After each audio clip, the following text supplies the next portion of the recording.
ತಿದ್ದಿದ್ದಾಯಿತು. ಲೋಕ ಕಲ್ಯಾಣಕ್ಕಾಗಿ ಇಷ್ಟು ದಿನ ಕಾಲ ಕಳೆದೆ. ಹಾಗಿದ್ರೆ ಈ ಕಪಾಲದಿಂದ ಮೋಕ್ಷ ಬೇಕು ತಾನೆ? ಯಾರನ್ನ ಕಾಣಿ ನಾನು?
ಶರಣ ಸಂಜೀವ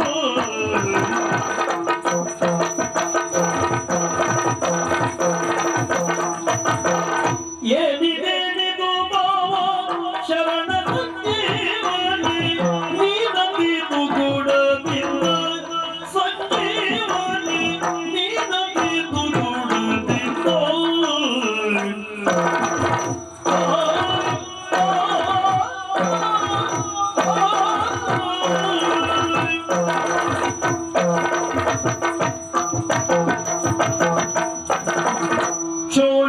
ತಿರುಗುತ್ತ ನಡೆ ತಂದ ಕಾರಣ ಶೋಣಿಯ ತಿರುಗುತ್ತ ನಡೆ ತಂದ ಕಾರಣ ಏನಿಲ್ಲ ಕಲಿಯೋ ಎಂದ ಓ ಬಾವ ಏನಿಲ್ಲ ಕಲಿಯೋ ಎಂದ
ಪರಿಸ್ಥಿತಿ ಈ ರೀತಿಯಾಗಿ ಕಷಕಾಯನಾಗಿದ್ದೀಯ.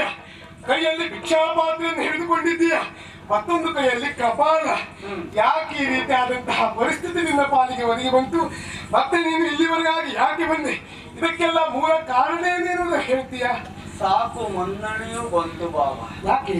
ನಿನ್ನ ಆತಿಥ್ಯ ನನಗೆ ಬೇಕಾಗಿದ್ದಲ್ಲ, ಮತ್ತೆ ನಿನ್ನ ಕೃಪೆಯಷ್ಟೇ ಬಯಸಿ ನಾನು ಬಂದವ. ಯಾಕಂದ್ರೆ ಎಲ್ಲ ನಾನು ಮಾಡ್ತೇನೆ.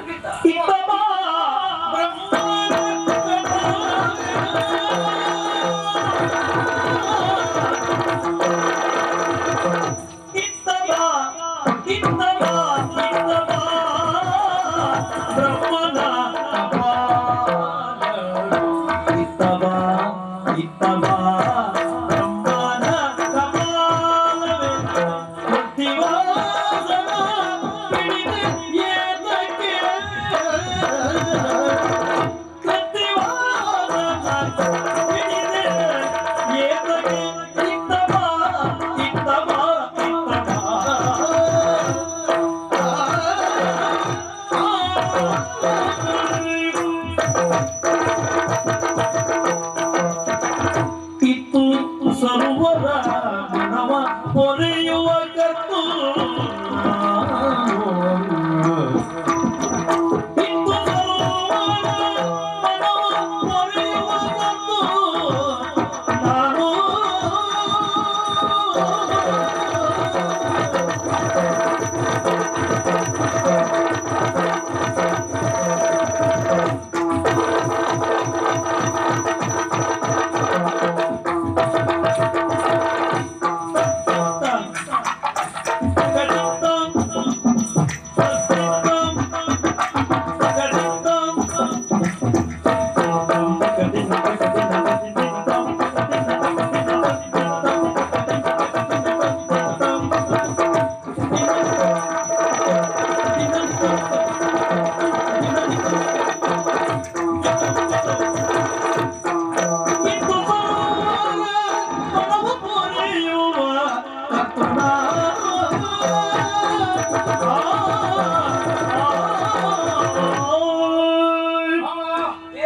ಯೋಚಿಸಬೇಕಾದದ್ದಿಲ್ಲ, ಇದಕ್ಕೊಂದು ವ್ಯವಸ್ಥೆ ನಾನು ಮಾಡ್ತೇನಂತೆ.